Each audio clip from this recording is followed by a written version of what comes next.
Hello mga guys, ayan guys, ang ganda ng forma ng cake.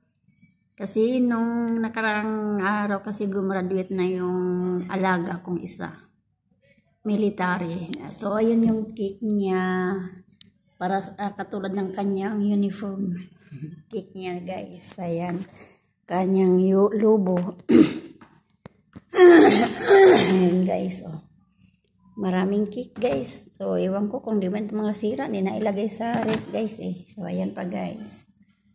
So ayan. Kanya-kanyang hatid ng mga ano dito guys. Tatlong cake, iba-iba ang formang mga cake mga guys. Ayan. May pabulaklak pa. Nakita yung aking panglinis natin. So ayan ang mga lodi. Kasi gumraduate na siya. So yung dalawa na lang alaga ko ang may pasok ngayon. Next year, matapos na rin yung isa kasi si Kanya yun.